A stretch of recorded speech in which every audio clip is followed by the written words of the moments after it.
Welcome to the intraoperative neuromonitoring videos part 1 on brain and spine surgeries. I am Dr. Dheeraj Masapu.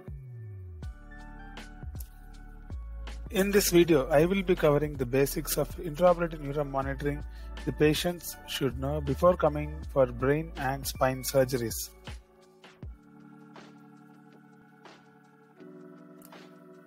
Why should we monitor? We all know that brain and spine surgery is very complex, and during the surgery there is always a possibility of damaging critical structures. So to increase the safety of brain and spine surgeries, we will be doing the intraoperative neuromonitoring.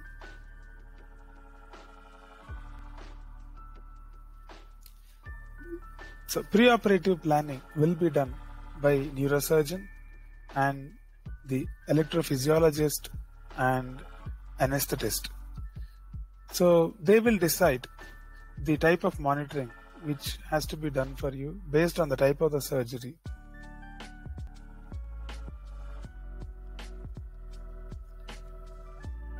Your brain has several functions depending on the area of the brain that is involved.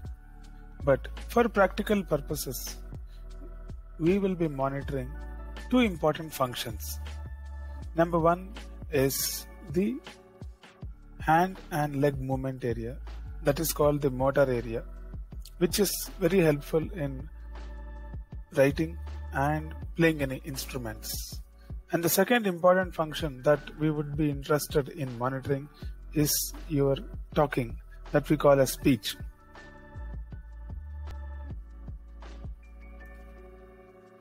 So how we do that? So in the preoperative period, a functional MRI will be done for you to see the proximity of this motor and speech area to the tumor. Once we identify the proximity, then we plan the intraoperative neuromonitoring technique. There are several techniques that we use, like awake craniotomy, motor mapping, speech mapping, and in epilepsy surgeries, we will identify the epileptic spikes and deep brain stimulation. I will be doing IONM part 2 and part 3 on awake craniotomy, which includes motor mapping and speech mapping and what patients should know, and also a separate video on epilepsy and deep brain stimulation.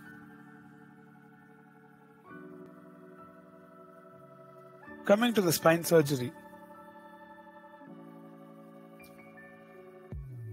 Coming to the spine surgery, which involves stabilizing the spinal cord with the help of screws. There is always a possibility of damaging critical structures which go through the spinal cord, like ascending and descending tracts, which might lead to inability to walk and move and lift objects. To prevent this, we will be using different monitoring techniques like motor evoked potentials, somatosensory evoked potentials, and triggered EMG monitoring. These are some of the monitorings that we will be using, and these are some of the ways. I will be explaining these monitoring techniques in a separate video on intraoperative neuromonitoring and spine surgery. Why we do this is to increase the safety and to reduce the overall risk of the neurosurgery.